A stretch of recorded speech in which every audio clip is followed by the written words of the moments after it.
Bem, então estávamos aqui a ver os artistas a representarem-se a eles mesmos e a representarem-se na sua intimidade, o que vai implicar também a representação da família. Alguns exemplos rápidos. Estavas a mostrar aqui a Alma Mahler com o Kokoschka. Veremos depois a Alma Mahler noutras circunstâncias, se tivermos tempo para isso. A Alma Mahler transformada em boneca. A modelo e amante do Courbet, na Origem do Mundo, uma imagem que foi chocante até depois de ter sido comprada pelo Musée d'Orsay. Abriu um escândalo, não é? Que uma causa célebre de será que isto é pornografia e porque é que o Estado compra pornografia. Até certo ponto eu acho que sim, que é pornografia, mas naquele sentido em que não interessa muito, porque não quer dizer que não possa também ser uma obra de pintura. E é naquele sentido que eu dizia anterior, me referia à pornografia como qualquer coisa que recorta, não é? Que reduz o corpo a uma hierarquia de interesses. Este quadro tem uma história engraçada, teve sempre mais ou menos escondido, foi sempre para ser...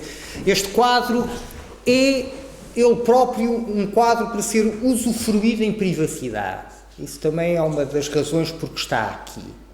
Não é?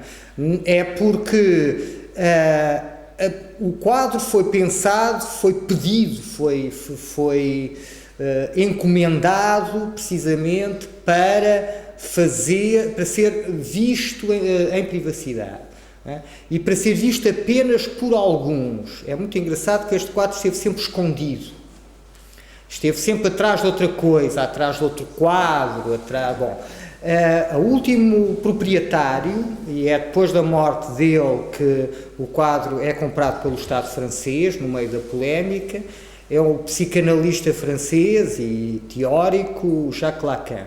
O Jacques Lacan também o teve escondido, quer dizer, escondido neste sentido de ser fruído em privacidade. Aqui temos, para percebermos como as coisas se começam a recortar, temos esta abordagem técnico-voyeurística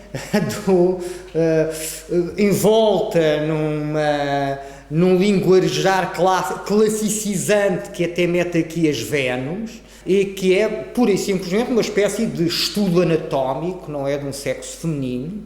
Apetece-me dizer, bem, um homem no século XVIII que sabe onde está o clítoris, é uma coisa extraordinária, não é? Eu já vi um documentário que andavam a perguntar a Itália ou uma coisa assim que ninguém sabia, não? Fazia um desenho e até será aqui, será ali, bem, o Lequin, não é?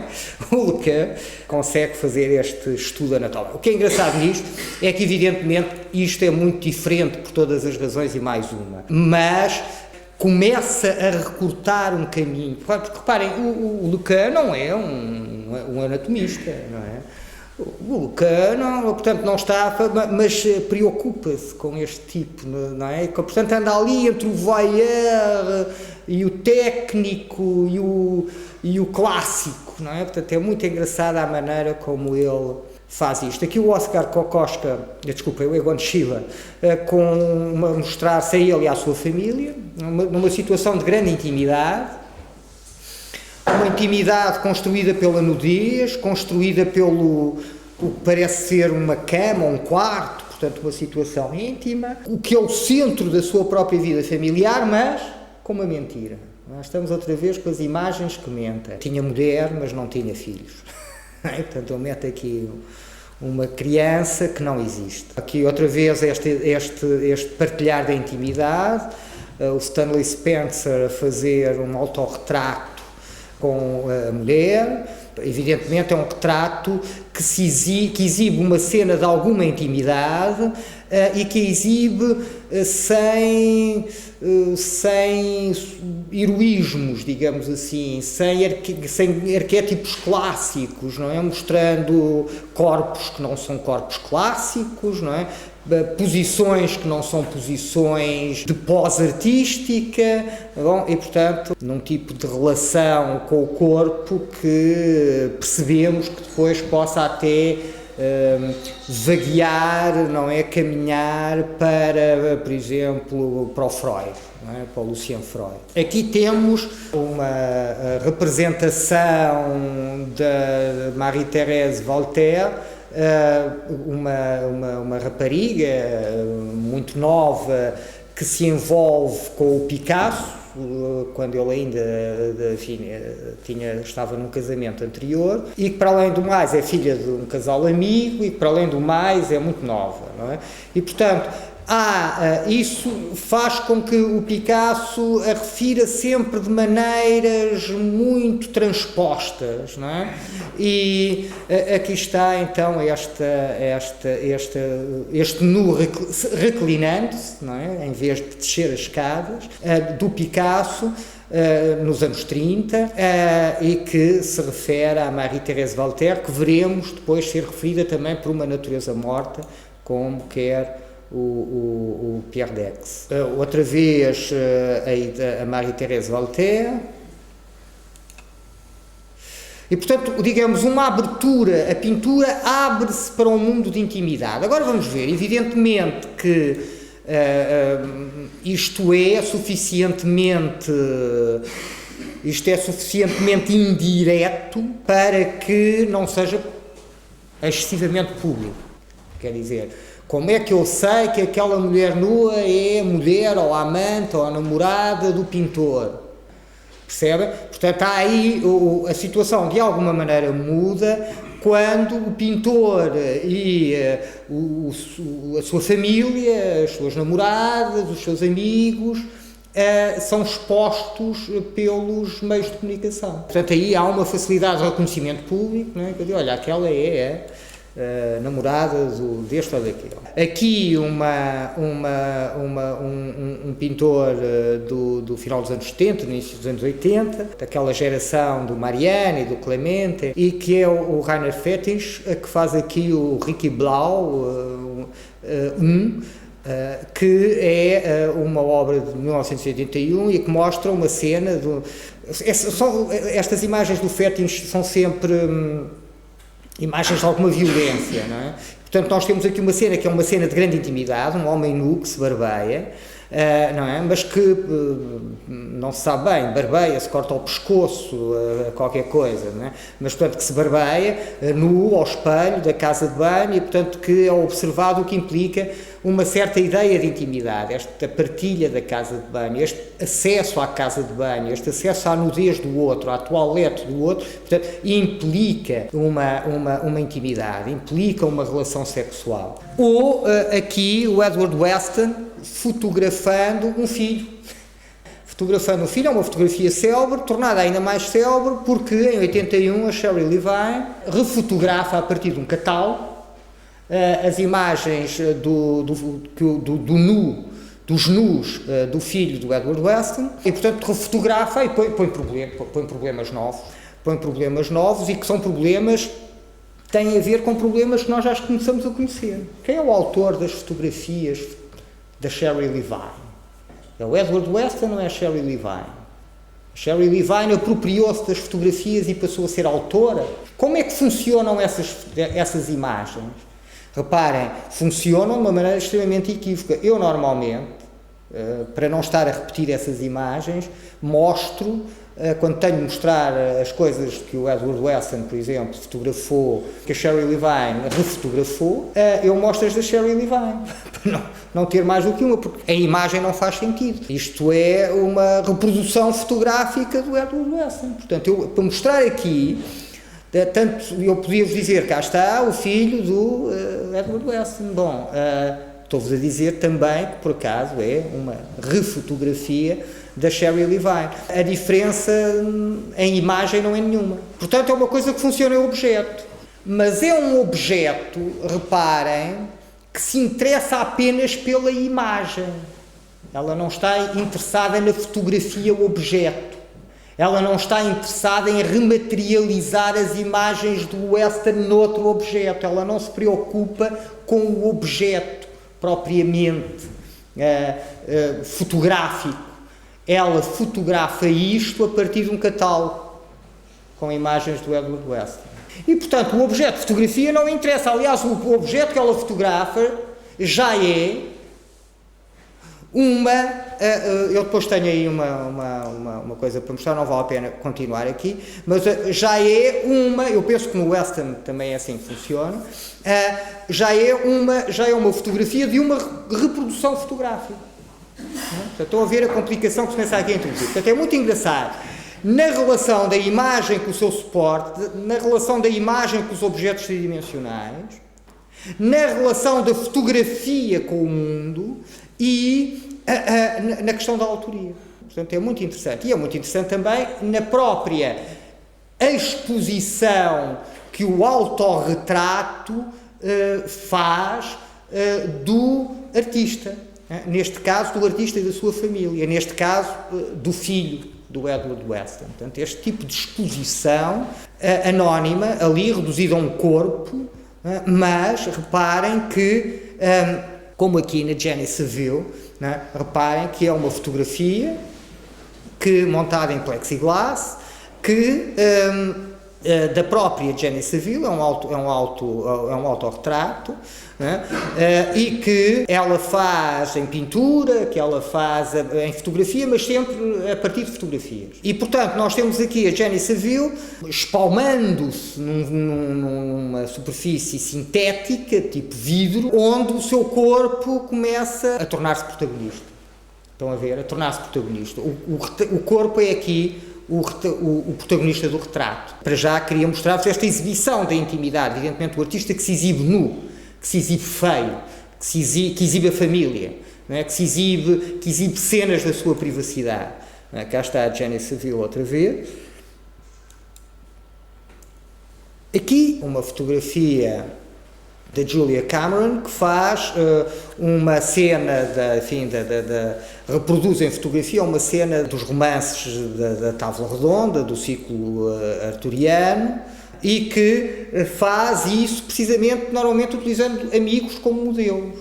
E lá está outra vez aquela ideia de figuração, de autorrepresentação, de retrato, de figuração de retrato. Eles são figurantes, mas que inevitavelmente, porque isto é uma fotografia, se retratam, porque estão lá eles, não é? Quem os conhecesse reconheceria. Portanto, aquela ideia da fatalidade retratística, digamos assim, da fotografia, que me parece que é um elemento que devemos levar em linha de conta quando pensamos a fotografia. Uma autorrepresentação portuguesa, o Jorge Molda, onde reconhecemos estratégias próximas da Cindy Sherman, não é? Que já tínhamos encontrado na Cindy Sherman, nomeadamente nesta espécie de citação sem citado. Quer dizer, nós não sabemos bem o que é que ele está a citar, mas está a citar um tipo de imagens que nos é familiar, dos filmes de monstros dos anos 30, das séries de televisão. Portanto, é qualquer coisa que nos atira para um universo televisivo, cinematográfico, para um determinado tipo de imagem, cujo modelo nós reconhecemos, mas cuja imagem precisa não reconhecemos. Reconhecemos o tipo, reconhecemos a categoria, digamos assim, mas não reconhecemos a imagem. Também aqui o Gaetan, e até com de novo uma identidade algo ambígua, usando agora o desenho, e aqui uma intimidade encenada para nós como filme porno. O Wolfman, do Jeff Koons, em que ele participa em cenas pornográficas com a mulher, uma estrela porno húngara, enfim, que faz carreira na Itália, até política, que era conhecida pela Cicciolina e que nos anos 80 era bastante famosa. E que se casa com o Koons, não é? Um casamento, enfim, que dura um período assim não muito grande e que produz uma série de imagens deste género, não é? Claramente marcadas por um tipo de modelo, não é? Lá está, nós temos aqui a funcionar, o que é que trabalha aqui? É precisamente o modelo da pornografia. Não é? Da pornografia, agora já não digo como, de um ponto de vista, digamos assim, teórico, de um tipo de operação pornográfica, mas de um objeto em si, especificamente pornográfico. Não é? E não, porque reparem, porque obviamente nós vamos dizer isto é um objeto pornográfico, bem, quer dizer, não é na medida em que o podemos recuperar como arte, uma vez que nos é proposto por um artista reconhecido já nos anos 90, como um artista, uma celebridade internacional, o Jeff Koons, não é?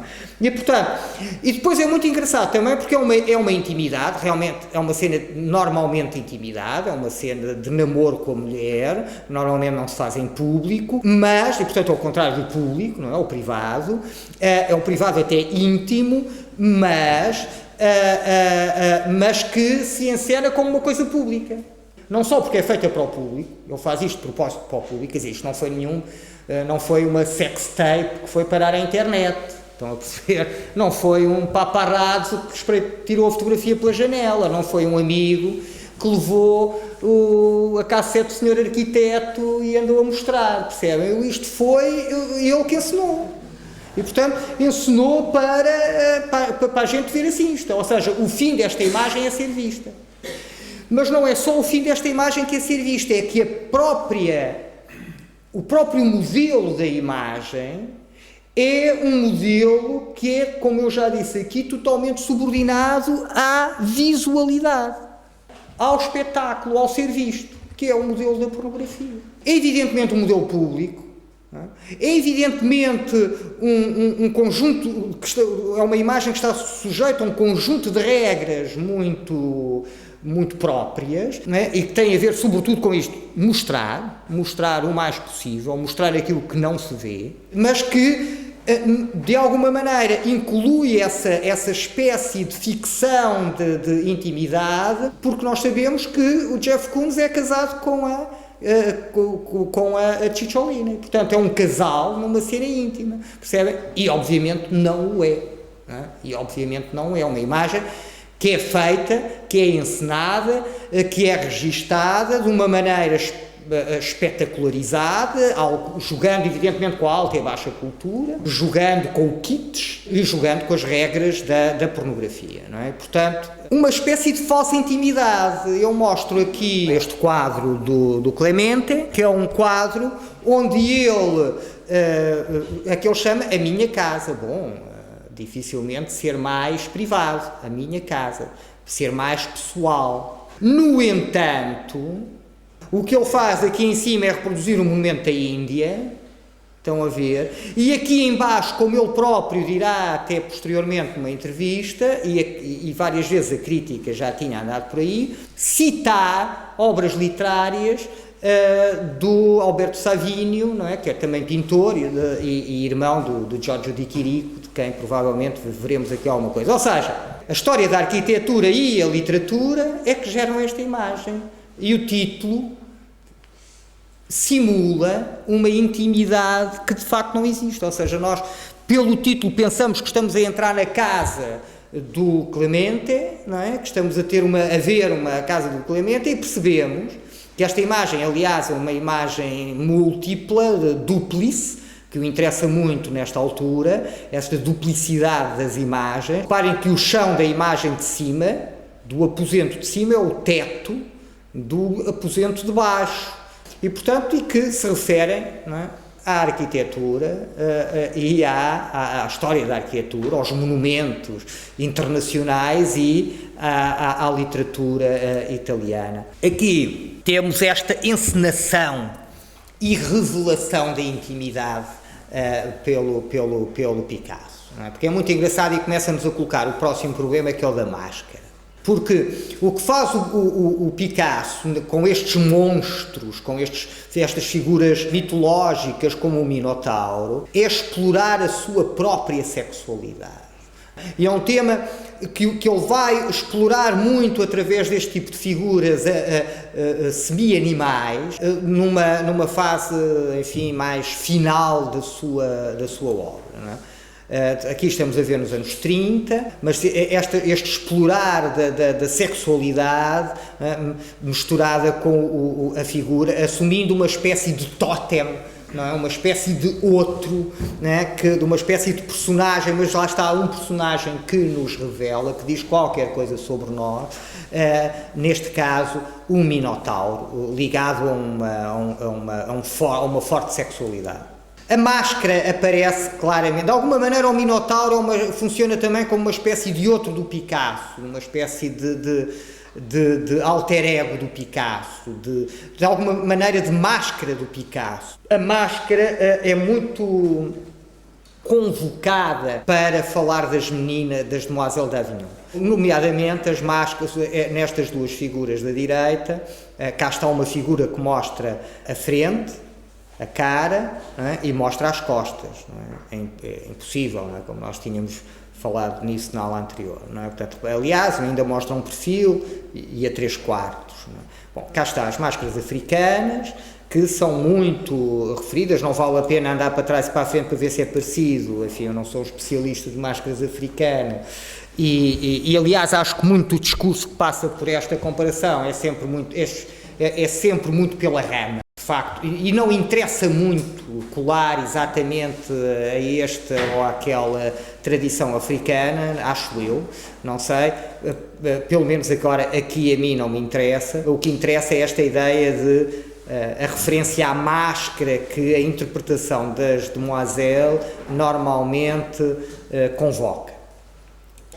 A máscara está sempre no Picasso de alguma maneira, por exemplo, no tema que ele utiliza tanto numa fase inicial da sua estada em Paris, e que é o tema dos palhaços, dos saltibancos, das figuras do circo.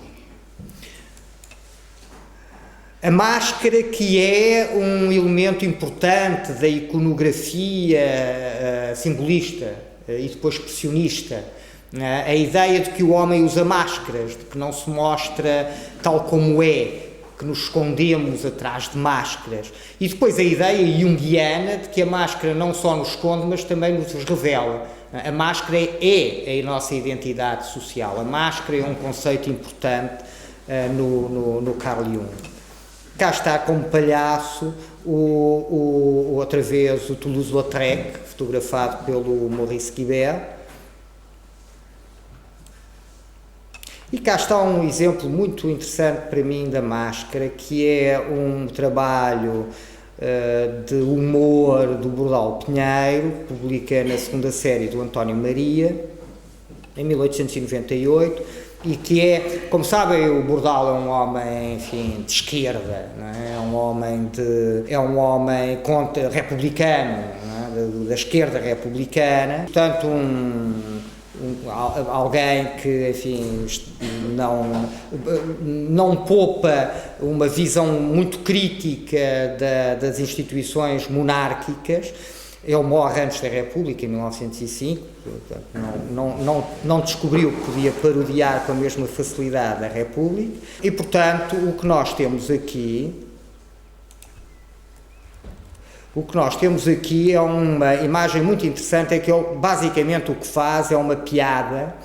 Estes quadros dissolventes, reparem, nós sabemos o que é isto hoje, não é? Basicamente, na publicidade nós temos aquelas imagens que passam por uma espécie de puzzle, não é? Que se faz às tirinhas, não é? E em que vocês têm, por exemplo, uma coisa assim, não é? De secção triangular, não é? Portanto, depende do número de imagens, não é? Mas têm aqui uma imagem, um bocado de uma imagem, aqui têm outra e aqui têm outra. E portanto, quando isto vira assim, viram todos ao mesmo tempo e faz uma imagem. Vira outra vez e vocês têm um anúncio à pasta de dentro. Vira outra vez e têm um anúncio a uma exposição no museu não sei quê, da cidade, qualquer coisa. Bom, e portanto é um mecanismo desse género. E o que ele faz, o que o Bordal aqui faz, é brincar com a ideia de que o mozinho quer ser o Saldanha, o herói da África, estão a ver?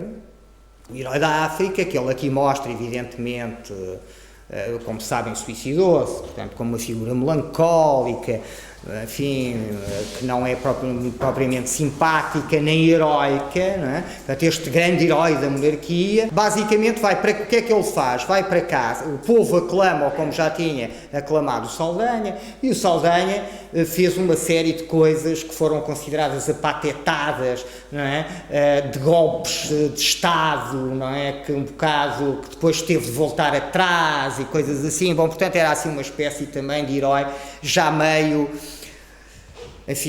pateta, não é? E portanto é aqui uma brincadeira que ele faz, por um lado, dizer, bom, como o povo aclama ao mozinho, como aclamava ao Saldanha e tal, e depois faz esta coisa horrível ao mozinho, que é o mozinho chega à casa, não é? Aquele tipo, cabisbaixo, de mão no bolso, a cavalo, chega à casa e põe a máscara do Saldanha. Portanto, ele quando for grande quer ser o Saldanha. E o que é muito engraçado é que se nós virmos só o espelho, percebem que estamos num universo que funciona. Ou seja, estão a ver aqui uma fotografia do Saldanha, e quando olhamos para o espelho, estão a ver, no espelho o simulacro funciona. Este mozinho que quer ser o Saldanha, é o Saldanha, produz a imagem do Saldanha, mas nós que estamos do lado de cá do espelho não nos deixamos enganar pela imagem, e sem ser no espelho o simulacro já não funciona, e então nós vemos por trás da máscara o verdadeiro mozinho. Mas está na altura de perguntar, a máscara não revela o mascarado? O Bordal também tem isso, noutra ocasião. Mas aqui revela-o também. Este exemplo não precisa de mais nenhum, por isso é que eu não trouxe outro, do Bordal, porque isto já mostra, é que a máscara revela o mascarado, quer dizer, a terrível verdade que o Bordal finge aqui revelar, na realidade, enfim, é uma interpretação muito pessoal dos desígnios do mozinho, mas a terrível verdade que parece aqui revelar-se é que o mozinho é um novo Saldanha. Portanto, é uma espécie de loop das patetices em série, não é? Em repetição da monarquia constitucional, que repete os seus heróis patetas, que repete as suas utopias patetas, que repete os seus desejos, e portanto que se fecha nesta espécie de espiral em queda, de decadência, de impossibilidade, não é? E portanto revela essa coisa terrível sobre o mozinho, não? O mozinho gostava de ser o Saldanha, gostava de estar à altura do Saldanha, gostava de ser um novo Saldanha, e depois o povo também se calhar gostaria disso, não é? Para o povo é igual, batem sempre palmas. Portanto, é um bocado isso. Portanto, reparem, é muito interessante a maneira aqui como funciona, e como funciona no espelho, não é? Como funciona no espelho, e como funciona em imagem. A máscara, reparem, também tem o outro lado. A máscara que serve para tapar, pura e simplesmente para enganar, não é? Ele aqui mostra como a pobreza é, através da máscara, se exibe um país, enfim, que até, não é, quando vinham cá os monarcas estrangeiros, etc., e que se escondiam, tiravam das ruas os pobrezinhos a pedir, por exemplo, não é? Portanto, e ele põe a legenda: a indiferença mascara a miséria. Portanto, se nós não ligamos à miséria, não a vemos e ela não parece miserável. Portanto, aqui a máscara pura e simplesmente esconde. E põe aqui à frente esta mulher miserável com o filho ao colo, esquelética, põe uma mulher bonita, bem vestida, não é? Que é apenas fachada, não é? E, portanto, isso é um papel, aliás, que a máscara sempre faz. Reparem, a máscara, eu não vos vou chatear com isso, mas, e não sou também, não vou dizer que é uma área que eu tenha estudado muito profundamente, mas de uma maneira geral o que nós vemos nas utilizações da máscara corrobora essa duplicidade da máscara. Do Jung para trás, não é? para as tribos que se mascaram para encontrar um outro, não é? Um antepassado morto, não é? O espírito de um animal, qualquer coisa desse género, um outro, mas muitas vezes esse outro é um outro especificamente meu, é o meu outro. É muito normal, por exemplo, o espírito de um animal ser o espírito do animal que me diz respeito a mim, não é? Do meu animal, o meu espírito animal, não é? Uma piada para este som, para ser como a da cena. Eu sou o galo que vos vai... Bom, mas, e portanto, encontramos isso no teatro antigo também, não é? A máscara, a persona, que criava precisamente o personagem, o ator que se transformava no personagem através da máscara. Portanto, há sempre esta duplicidade da máscara que esconde e mostra, que esconde e revela. Ele está também a fazer referência aos estilos com esta imagem? Fazer referência ao? A estilos, a arte nova versus realismo ou algo assim? Não, podia ser, nunca pensei nisso, mas não.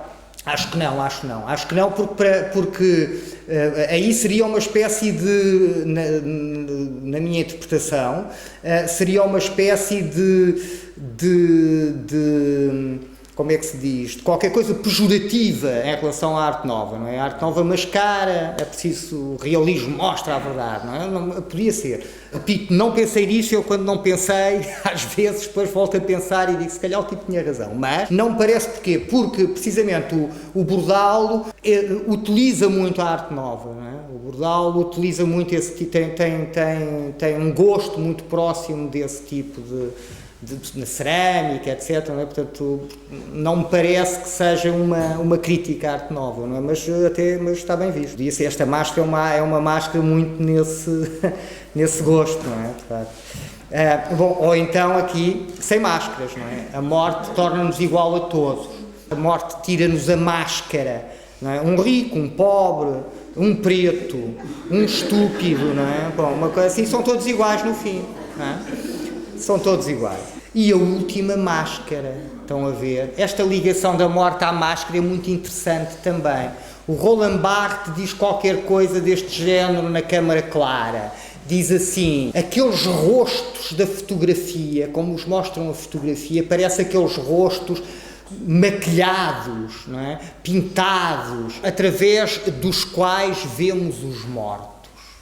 E, portanto, há aqui uma relação entre o mascarar e a morte e uma relação entre entre a fotografia e a morte, entre a fotografia e a máscara, se quisermos fazer circular as coisas por estes termos todos que são estipulados nesta famosa citação do Roland Barthes, que eu tenho ali, podia-vos ler com muita exatidão, mas lá está, se calhar é melhor não perdermos tempo. A máscara, portanto, temos aqui, esta imagem também é muito engraçada, se irem bem, já uma coisa final, ele morre em 1905, portanto, daí a 4 anos morre o nosso amigo Bordalo, não é? Diz a lenda, precisamente, que quando se preparava para ir para um carnaval no Porto, ou uma coisa assim, ele gostava muito de carnaval, tem uma série de imagens dessa, ou quando vi, qualquer coisa assim, enfim, está envolvido aí um carnaval. Portanto, estamos aqui já no fim, na última revista do Bordalo, a paródia.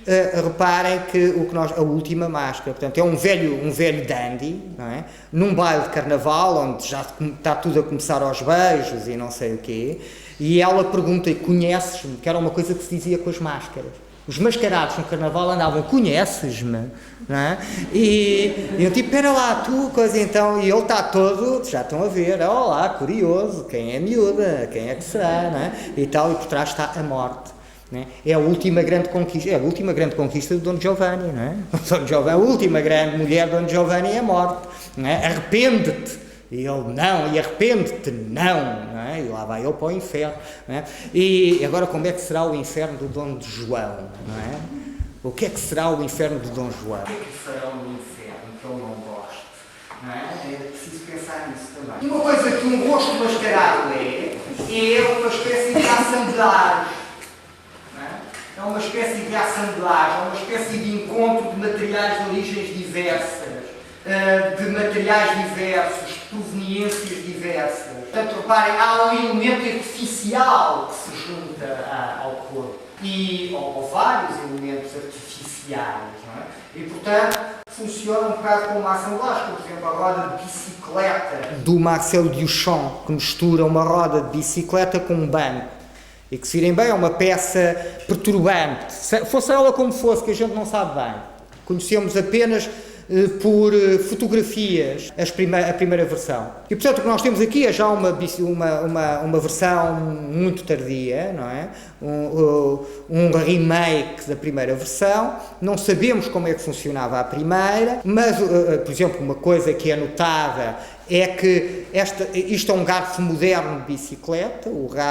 A primeira versão tem um garfo que não tem esta torção, não é? Não tem para o lado, portanto é um U, não é? Portanto continuaria a direito, assim, não é? Portanto a roda encaixava-se, enfim, no centro à mesma, mas só que isto partia assim, e portanto que foi uma coisa que se deixou de usar ali pelo princípio do século XX e que ali pela altura, provavelmente, ou seja, isso faz-me pensar que se calhar eu ia encontrar aquilo no lixo, uma coisa que já não se usava, uma bicicleta antiquada que se deita para o lixo. Mas, seja lá como for, uma roda de bicicleta que serve para andar, mesmo sem percebermos muito bem como é que isto funciona na sua origem, até que ponto é fabricado ou não é fabricado, etc. É uma discussão que acontece muito no Duchamp, não é? Até que ponto é que é fabricado ou não é fabricado, até que ponto é que aquilo é muito cuidadosamente planeado ou não é, mas percebemos que é uma roda de bicicleta que serve para andar, serve para nos movermos, e um banco que serve para estarmos parados. E eu gosto muito de pensar a roda de bicicleta como uma espécie de emblema das ideias do Paul Virilio, que ele defende, sobretudo, a partir dos anos 80. E que tem a ver com esta situação do homem contemporâneo, que é o homem do final do século XX, de alguma maneira o homem do século XX, não é? Que é este homem que cada vez viaja mais, cada vez é quase omnipresente, bem, quando for omnipresente deixou de mexer, está presente em todos os lugares ao mesmo tempo, mas, como Deus, mas cada vez conhece mais sítios, vai a mais sítios e cada vez se mexe menos. As pessoas iam a pé. Tipo, antes para ir tinha de ir a pé, depois vieram os transportes públicos, mas os transportes públicos são um fenómeno do século XIX. Portanto, estão a ver, quer dizer, é preciso um tipo que queria ir e a pé. O que acontece agora é que nós vamos até ao carro e sentamos no carro e depois dizemos, nós fomos, mas não andámos. Fomos sentados no carro, não é? Ou no elétrico, ou no comboio, ou no avião. Portanto, andamos muito pouco. E ao mesmo tempo nunca andámos tanto. E agora, se passarmos isso para a internet e para a televisão e não sei o que dizer, nós estamos a ver o tsunami em Bangkok não é, mas em Phuket ou qualquer coisa, não é? E o terremoto no Japão e sentadinhos na nossa cadeira. E, portanto, eu gosto de olhar para isso, não tem nada a ver, não é? Não é isso que eu estou a dizer. Não estou a dizer que o Duchamp estava aqui até a explorar, não, estou a dizer que há este paradoxo, não é? E isso é duchampiano, mas há esta ambiguidade, há esta amplitude de significado, há este conjugar, e há muitas coisas duchampianas aqui, a roda que gira, não é? Como giram os discos do Anemic Cinema, o gosto pelo movimento, enfim, há uma série de coisas aqui que propriamente champianas, mas eu gosto de pensar isto também, fora do Duchamp, como uma espécie de um bom emblema da nossa viagem imóvel. De como viajamos imóvel, nunca viajámos tanto, nunca fomos tão imóveis. Falando em assemblage, Nós temos um homem que é muito interessante para nós, vamos ver até onde é que o podemos levar, mas que é o Arcimboldo. O Arcimboldo é um pintor do final do século XVI, pintor maneirista, que leva ao extremo algumas características do maneirismo e que é conhecido por fazer estas composições antropomórficas, fazer homens, fazer figuras humanas, a partir de objetos que não são humanos, normalmente. Não é? Portanto, livros, flores, vegetais, frutas. O que logo, em termos de género, é muito engraçado, porque, por um lado, isto parece um retrato, podia ser um retrato da primavera, mas a primavera não é uma pessoa, portanto, é uma personificação da primavera, portanto, é uma espécie de retrato da personificação da primavera, e, ao mesmo tempo, é uma natureza morta. Não é? Portanto, como género, isto vai cruzando uma figura humana que parece um retrato, e veremos que ele também fez retrato, veremos um retrato do imperador, misturado com a natureza morta. Portanto, é evidente que isto por um lado, muitas vezes é um jogo muito lúdico, uma brincadeira, a maneira como ele só com elementos da primavera faz a primavera. Agora vou fazer só com elementos vegetais uma primavera. Normalmente tem a ver, ou seja, normalmente os elementos que ele usa para montar têm a ver, constroem um significante que é coerente com o significado. A primavera é o momento das flores, não é? do florescer. Bom, vou fazer uma figura humana com flores. Outras vezes, o universo simbólico é mais complexo, eu depois darei exemplos, agora não perco tempo com isso, mas darei exemplos no retrato do imperador, né, que veremos numa próxima, enfim, mais para a frente. De alguma maneira, muito diferente do Duchamp, evidentemente, aparece já a ideia de assemblage, de misturar o diverso. A grande diferença é que a ruptura entre aquilo que no século XX se chama o significante e o significado verifica-se no Duchamp. Aí há essa ruptura. Aqui ainda há uma coesão do significante e do significado. Né? E o que eu procuro é precisamente reforçar essa coesão. O significante não é arbitrário, como são os significantes das palavras, por exemplo. Não é? O que é que C-A-O com til tem a ver com cão? Se eu não souber inglês, como é que sei que dog é cão? Não há nada que me indique. Eu não preciso de saber italiano, nem alemão, nem checo, nem seja o que for, para olhar para aqui e perceber que isto tem qualquer coisa a ver com a primavera. Ou quando ele, por exemplo, faz um cavalo, que quando olhamos com atenção, é um cavalo construído por homens, quer dizer, todo o cavalo são homens uns em cima dos outros, cavalo de Troia. Não foi exatamente isso o cavalo de Troia, um cavalo que levava homens lá dentro. Estão a ver o tipo de jogo. O Arras diz uma coisa muito interessante sobre isto, sobre este tipo de construção. O Daniel Arras, porque está na bibliografia, que é o primeiro logo, diz isto, diz que há aqui uma espécie de colapsar da imagem, porque quando nós vamos procurar o pormenor, o pormenor não é um fragmento de um todo, é o outro todo. Quando nós vamos ver o que é isto, olha, é uma não sei o quê, desculpem, eu não percebo nada de flores, mas olha, é não sei o quê, estão a ver? E, portanto, e essa totalidade não tem nada a ver com a outra totalidade maior que se constrói. E, portanto, há aqui um pôr em abismo, digamos assim, a imagem, a totalidade, que é muito interessante. E já vos disse, precisamente como o século XVII se vai começar a dar conta da fragmentação da imagem, no meu entender. Fragmentação no sentido que não está bem dito, de que a imagem é um fragmento, ou seja, de que aquilo que vemos é um bocadinho de tempo, um bocadinho de espaço. Ninguém vê tudo ao mesmo tempo. E, portanto, ver é fragmentar. Cá está o Bordal a fazer um jogo semelhante aqui para claramente anticlerical, cabeça de jesuíta com feijão frade. E, portanto, ele constrói uma figura sinistra, com uma espécie de penas e não sei o quê, portanto constrói aqui uma imagem, como constrói várias vezes imagens archimbolianas, mas que já não funcionam exatamente também de uma maneira tão exclusivamente archimboliana como isso. Bom, mas isso é uma ideia que eu tenho e que agora não vale a pena desenvolver. Aqui temos a máscara funerária do Richard Wagner, e aqui começamos então a aproximar, estamos a acabar aqui esta pasta e estamos aqui a aproximar-nos da morte. E esta ligação do retrato à morte, precisamente não é descabida, não é aleatória. Lembram-se que eu já tinha dito isto. Eu já tinha dito, precisamente, como as imagens... Nós sabemos isto das imagens, que é útil para aqui. Sabemos que as imagens substituem uma ausência. A última ausência, a mais definitiva de todas, é a morte. Portanto, é uma maneira de preencher essa ausência. E isso é talvez uma das funções mais centrais da imagem, é substituir uma ausência.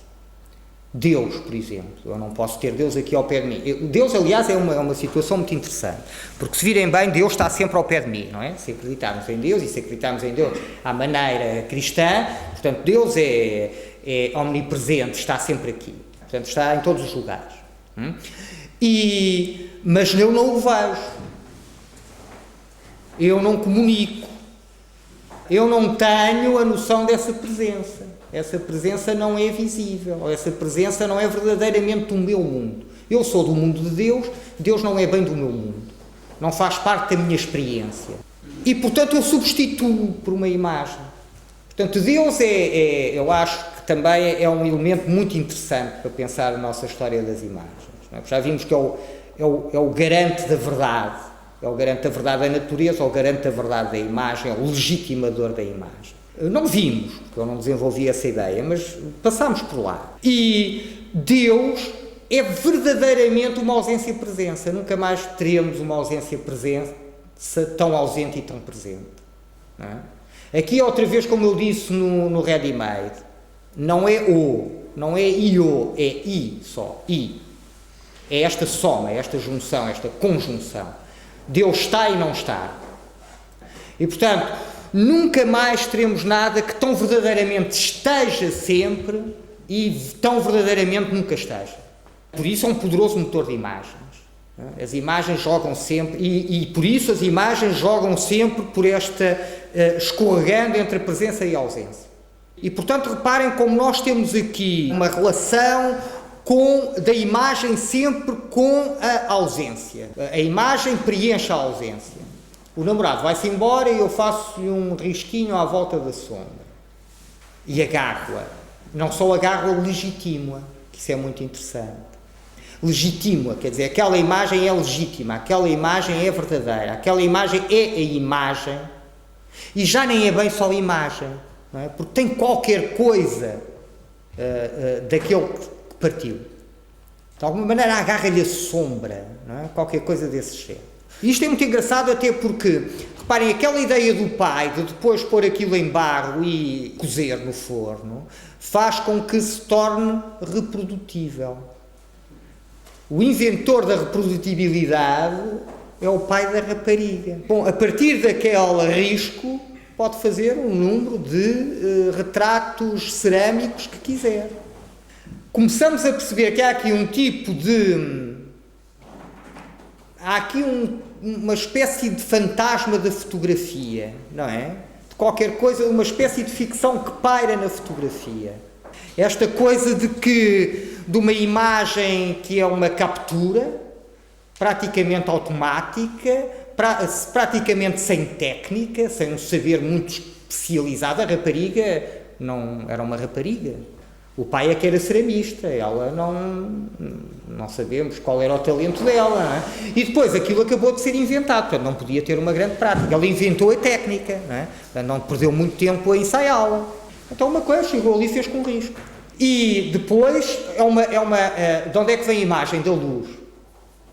Da luz que fica agarrada numa superfície, não é isso que faz a fotografia, e depois, por fim, tem a possibilidade de ser reprodutiva. Bom, e portanto, reparem, a imagem substitui, a imagem torna visível o que não é visível, o que não é como Deus. E portanto é natural que a imagem se ligue à morte, não é? Parece-me natural que a imagem se ligue à morte. O que é que nós temos aqui? Este Max Priester e este Willy Wilke, que, quando sabem da morte do Bismarck, eles portaram-se como verdadeiros pulhas, paparazzi atuais, não é? Andaram ali, subornaram criados e tal, e souberam que o Bismarck era uma figura, era um dos primeiros ícones pop da política europeia, da política internacional. Portanto, um tipo poderosíssimo, um tipo famosíssimo. Aliás, o Bordal usa imenso o Bismarck também no seu trabalho. E o Bismarck morreu. O que é que acontece? Os tipos conseguem tirar-lhe a fotografia. Bom, o que é que acontece a seguir? A fotografia nunca será publicada, a não ser já bem dentro do século XX. Não me lembro quando, eu tenho para aí as notas, não me lembro quando, mas para aí, anos 60, arriscava eu. Posso-me enganar, mas não será nada de muito relevante. Aí, nos anos 60 é que isto é publicado. Portanto, reparem, foi proibido, conseguiu-se proibir. Não era assim, evidentemente, como um velho doente, não é? De baciozinho ao lado, com a queixada a cair, atada, não é? Portanto, débil, morto, enfim, não é? Completamente indefeso na sua morte. Agora estamos aqui a ver um autorretrato que eu acho muito interessante, que é este autorretrato do David Bailly, que faz um autorretrato duplo. E o autorretrato duplo o que é que mostra? Mostra um jovem, na plenitude da vida, a mostrar um velhote em pintura. Na realidade, quando ele pintou em 51 este quadro, ele era assim, não era assim. Portanto, isto é um David Bailly jovem, que apresenta o David Bailly velho. E que, como nós escrevemos da esquerda para a direita, temos tendência para ler a imagem temporalmente da esquerda para a direita. E, portanto, o que nós fazemos aqui é ver a passagem do tempo. E é como se ele vem daqui para aqui e vai para ali, não é? Para a morte. E reparem que no centro está ele agora. E ele agora tem para trás de si a juventude perdida e a morte que ainda não veio. O que mostra também esta efemeridade da vida. Eu agora estou cá, amanhã não estou. E depois há um fantasma, talvez a sua mulher falecida, que aparece aqui numa espécie de mancha da parede atrás de um copo de cerveja. E depois uma série de símbolos da efemeridade da vida.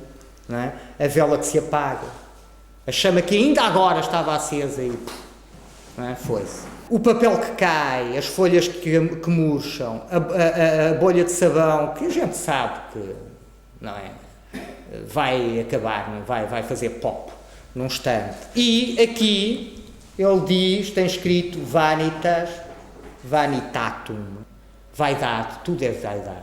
Tudo é vaidade. O que é vaidade? A vaidade não é a gabarulice. A gabarulice é uma vaidade. Mas a vaidade não é a gabarulice. A vaidade é aquilo que assenta sobre um vão, não é? Um vazio. Portanto, não tem nada por trás. Não é?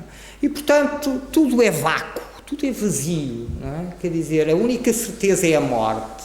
E, portanto, é muito engraçado, até porque é muito engraçado que isto se faça precisamente juntando o retrato e a natureza morta. Porque tanto o retrato e a natureza morta lidam com o problema da efemeridade da vida, da transitoriedade da vida, como está tudo a mudar e como tudo tem um fim. É muito engraçado também a maneira como entra aqui em pintura, como ele fica fixado em pintura, agarrado em pintura. É a pintura que resgata o tempo, ou se quisermos dizer, é a imagem que resgata o tempo. Só em imagem sobrevivemos. E, portanto, reparem, é Portanto, é um universo que, por exemplo, encontramos aqui outra imagem que eu gosto muito, que o Francisco de Holanda inclui no Diatatibus Mundi Imagine, portanto, as imagens das idades do mundo. O que ele faz é fazer as idades do mundo, a criação do mundo, e, portanto, a história sagrada do mundo, e pô-la em imagens.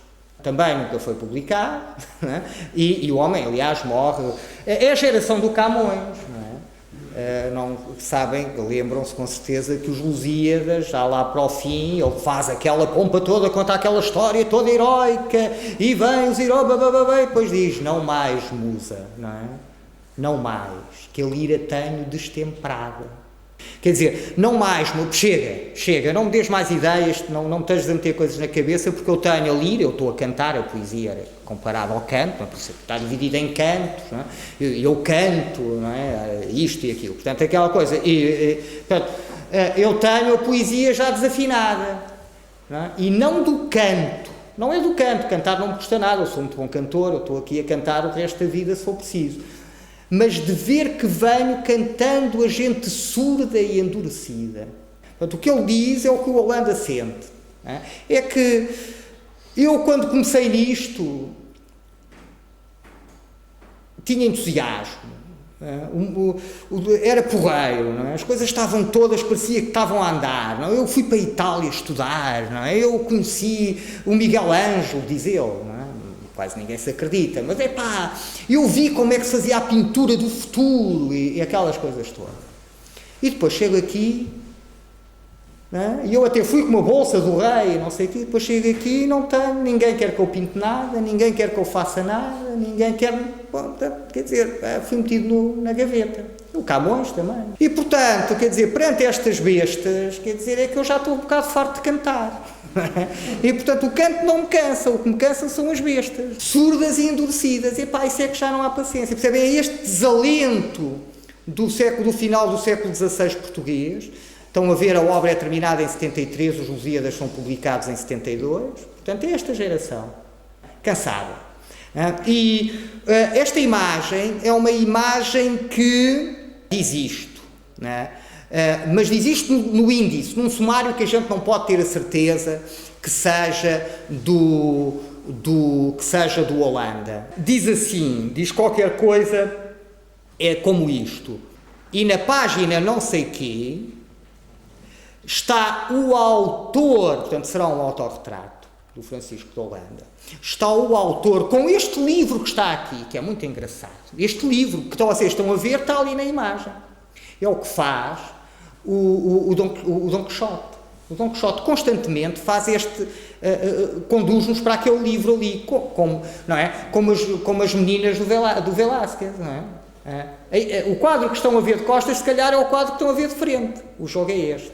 Portanto, já é um jogo de autorreferencial. O Dom Quixote está cheio disto. O gênio que vai escrever este livro, vai-nos arranjar umas alcunhas e tal. Constantemente isto, constantemente. O Dom Quixote a falar do Dom Quixote. Não é? O Dom Quixote livro a falar do Dom Quixote livro. Portanto, aquele texto a falar daquele texto. E, portanto, este livro a falar deste livro. É muito engraçado. E depois diz, e a malícia do tempo que lhe come. E o que é que impede a malícia do tempo? A imagem. Não é? Portanto, lá está a malícia do tempo. Estão a ver? A malícia do tempo. E o livro aqui, e o autor que diz, não me o tires, não me o estragues, não me o roubes. Ou seja, não me o atires para o esquecimento. Foi exatamente para aí que ele foi, durante séculos. Foi levado para a Espanha, hoje está na biblioteca, provavelmente, pelo Filipe II, não é? E hoje está na biblioteca espanhola, que o tem, aliás, online, podem ver isto online também, como podem ver as revistas do Bordal. O António Maria está no site da Hemeroteca de Lisboa e outras revistas, que isso é boa notícia. Temos o Bordal, as coisas mais importantes na internet, consultar página a página. Portanto, já não têm de ir à biblioteca procurá-lo e perder lá o dia, fazem isso em casa e perdem lá o dia. E depois têm, a ilustração portuguesa também está online. E, portanto, com isto fechamos este pacote.